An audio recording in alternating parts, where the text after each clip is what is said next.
அடுத்ததாக பார்க்கக்கூடிய ராசிக்காரர்கள் கும்பராசிக்காரர்கள் திருவண்ணாமலை செல்வதும் மாதத்தில் ஒரு ஞாயிற்றுக்கிழமை அனுமனை கும்பிடுவதும் சகல விதத்தில் ஏற்றத்தையும் அனுகூலத்தை தரும். ஜென்ம சனியிலிருந்து 2ஆம் சனி என்ற பாத சனிக்கு போகக்கூடிய காலகட்டம் என்பதை ஞாபகத்தில் வைத்து கொள்ளுங்கள். தொலைதூரத்திலிருந்து நல்ல செய்திகள் வரும். எதிரிகள் விஷயத்தில் கோபதாபம் வேண்டாம். குடும்பத்தில் அந்யோன்யம் அதிகரிக்கும். அடிவயிறு முதுகு கழிவு பாதை மட்டும் கவனமாக பார்த்து கொள்ள வேண்டும்.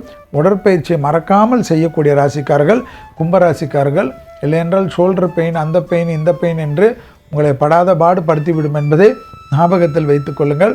கும்பராசிக்காரர்களுக்கு தொழில் அபிவிருத்தி, உத்தியோக அபிவிருத்தி, வியாபார அபிவிருத்தி, படிப்பு அபிவிருத்தி நிச்சயமாக ஏற்படும். புது தொழிலை எதிர்பார்த்து காத்து கொண்டு இருக்கக்கூடிய கும்பராசிக்காரர்களுக்கு டக்கு டக்குன்னு கிடைக்கக்கூடிய அனுகூலமான காலகட்டம் என்பதை கும்பராசிக்காரர்கள் உணர்ந்து கொள்ளலாம். யோக பலங்கள், செல்வாக்குகள், நீண்ட நாட்களாக இருந்த பணக்கஷ்டம், மனக்கஷ்டமெல்லாம் பரிபூர்ண நிவர்த்தி ஏற்படும். கும்பராசிக்காரர்கள் கண்டிப்பாக வார்த்தைகளில் மட்டும் தேன் தடவை வார்த்தை ரொம்ப ரொம்ப முக்கியம். ஆயில் புல்லிங் என்று சொல்வார்கள். 10 ml நல்லெண்ணெயை காயில் போட்டு வாயிலை போட்டு காலையில் 20 நிமிடம் காகிள் செய்துட்டு துப்பிட்டு ப்ரஷ் செய்ய பெரிய அளவுக்கு மாற்றங்களும் பெரிய அளவுக்கு தேகாரோக்கியத்திற்கும் நல்லது. உங்களுக்கு இருக்கக்கூடிய மன அழுத்தத்தையும் தீர்த்து அதிர்ஷ்டத்தையும் கொடுக்கக்கூடிய எளிய நல்லெண்ணெய் பரிகாரம் என்பதை ஞாபகத்தில் வைத்து கொள்ளுங்கள். வாக்குவாதத்தில் ஈடுபடக்கூடாது.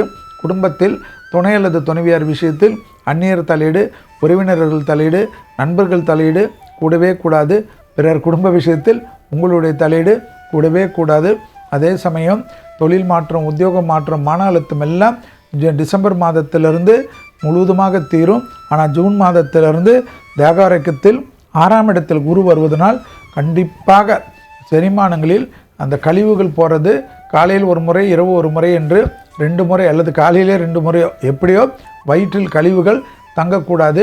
கிட்னி ஃபங்க்ஷன் டெஸ்டில் சரியாக சுகரில் இருக்கவர்கள் அதீத கவனமாக பார்த்து கொள்ள வேண்டும். லிவர் ஃபங்க்ஷனும் கிட்னி ஃபங்க்ஷனும் 4 மாதத்துக்கு ஒரு முறை உங்கள் ஃபேமிலி டாக்டரை வைத்து உடல் ரீதியாக உங்களை தயார்படுத்தி கொண்டால் அதிர்ஷ்டம் பெரிய அளவுக்கு கும்பராசிக்காரர்களுக்கு ஏற்படுவதை யாராலும் தடுத்து நிறுத்த முடியாது என்பதை நீங்களும் சனிதான் உங்களுக்கு அதிபதி. எனவே இந்த நாள் அந்த நாள்லாம் கிடையாது. எப்பொழுது நீங்கள் பிறந்ததிலிருந்தே 11 வயதிலிருந்து ஒரு அவர் உடற்பயிற்சியோ விளையாட்டோ ஏதோ ஒன்று வேர்வை வரக்கூடிய விஷயத்தை செய்தீர்கள் என்றால் பிளிங்க் இல்லாமல் பல்ப், அதாவது ஒரு மாதிரி டியூப்லைட் மாதிரி இல்லாமல் டக்கென்று எரியக்கூடிய கற்பூரம் மாதிரி இருப்பீர்கள் என்பதை ஞாபகத்தில் வைத்துக் கொள்ளுங்கள்.